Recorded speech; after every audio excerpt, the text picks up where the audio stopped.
Remember what it was, but it was a little bit rude. And they were like softballing her questions. I did appreciate the fact that even when they were kind of going back and forth, they did allow that to happen. I appreciated that fact. I did not appreciate how she was laughing about the situation going on in Ohio. It made it seem as if it was debunked because it has not been debunked. I just saw a video a couple of minutes ago where a lady was saying that it is really happening out there. So I'm going to believe the citizen over the lying government that is in that state. But yeah, I agree with you 100% on that. The power. If you sat here and you watched this debate, if you do not see how they are seriously 100%, this whole entire system is against Trump. If you don't see it, I don't know what to tell you. See, because I have said this before and I will say it again. I am the type of person that will call out wrongdoing on both sides, even though I don't like the Democrats. But if I saw the Democrats being railroaded the way they are railroading Donald Trump with all this court bullshit, the court bullshit is an absolute joke. It's an absolute joke, right? They're doing all this stuff at this late stage of the game because they just want to disqualify this man from running. That's all it is, right? The question sitting here, I cannot remember a time in my life where I've ever seen any of these debates and any of the moderators would first of all fact check somebody in real time and only fact check one person. They did not fact check Kamala Harris on one thing that she said. There is absolutely positively no proof that Donald Trump supports and ever supported Project 2025.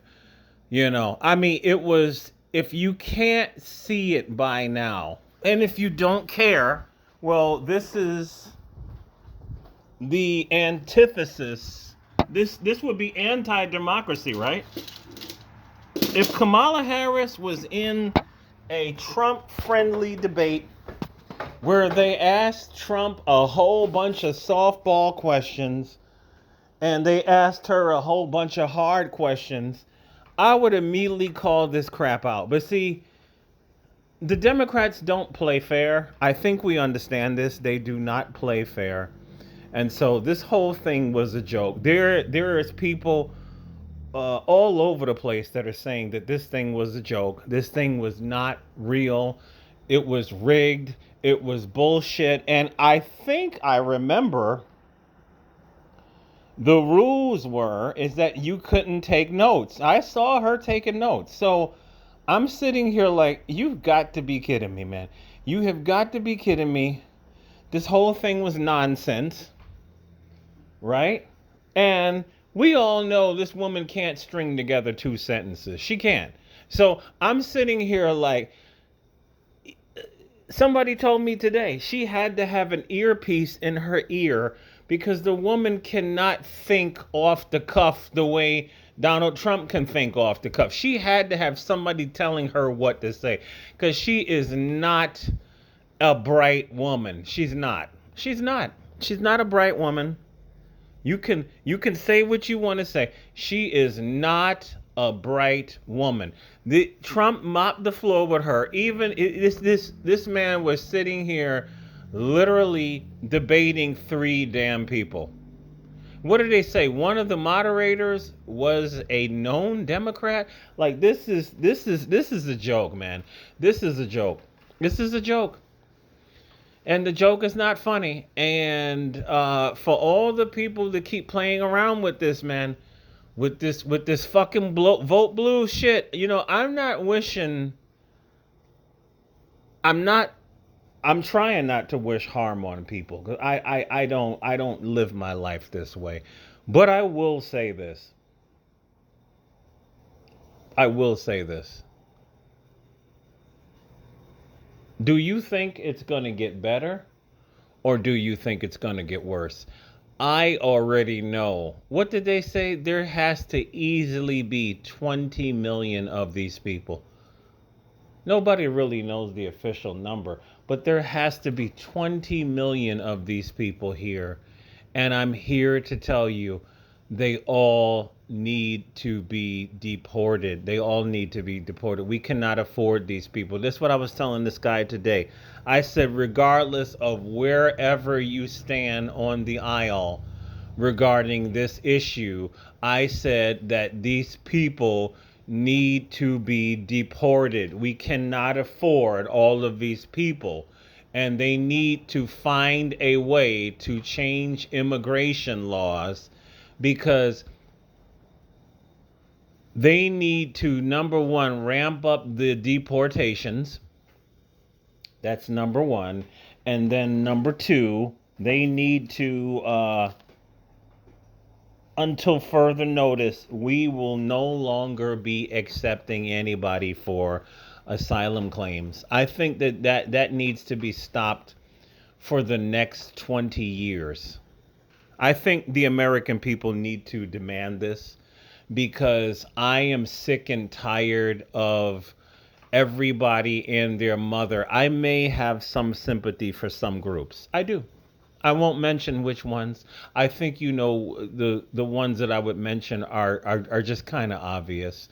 But everybody else, my attitude is, quite frankly, sir and ma'am, I do not care. Because let me explain something to you. Let me explain something to you. Speaking to a black man who wore the army uniform, we are not a nation of fleers. We had a group of our people that created Liberia. I cannot remember all of the specifics of that. I think our people were encouraged to do this around that time. Some did. It has turned out to be a failed state. I don't know the full story about Liberia. I mean, it's so bad nobody even wants to visit it. It is what it is. But for the most part, black Americans are not fleers. We are the type of people that will settle up, grab our guns, and who we got to kill, boss? I mean, that's just the way it is. We will go, and we have fought for our freedoms. And we are some of the most decorated soldiers in the United States military. We are. Black men in particular. Black men. We're talking about from the enlisted ranks all the way up into the commissioned officers. You see black men everywhere. Everywhere. Everywhere. We've earned our freedom. And you mean to tell me I saw the video where and they had veterans in the comment section admit to it. This guy said he was 60 something years old. He just lost his job. He was a combat veteran. I forget what war he said he was in, and he applied for just temporary food stamps to get him over until he gets another job, maybe a Walmart greeter, whatever. And they approved him for $23 a month in food stamps. Meanwhile, these fucking migrants who haven't worked not one day in America, I hear these people are getting $1,000 a week as a bare minimum, and then they're turning around and they are giving I've heard that New York City was giving these people unemployment even though these people haven't worked. Kathy Hochul, she turned around and she gave, what did she give these people? She gave these people seasonal positions, like in the Parks Department. She announced that a couple of months ago. She's going to give the migrants seasonal positions, like in the Parks Department. I'm sitting here saying to myself, like, you have Democrats that are struggling. And you mean to tell me that your governor is giving these people $1,000 a week, $15,000 a month in food stamps? Your average American will never get that amount in food stamps. $15,000 a month in food stamp. Unemployment. California, I think it was Pink Book Lesson. She did the video where they gave this migrant a house. He's sitting there on camera speaking in Spanish. I thank you for this house. Gracias por esta casa. Really? A house? This motherfucker jumped over a fence and the Democrats gave this motherfucker a house. I am seriously trying to control what I really want to say. You have to be under control on YouTube now. I am really controlling what I really want to say. You get some fucking fence jumper a whole entire house. A house. And I get these retards telling me that I'm going to vote for Donald Trump because he's mean to women. That's what this dude told me today. Trump is mean to women. Seriously? Seriously, dude? Trump is mean to women?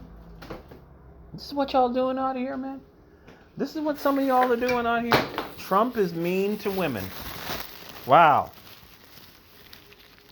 You know, you're going to have to thank your friends.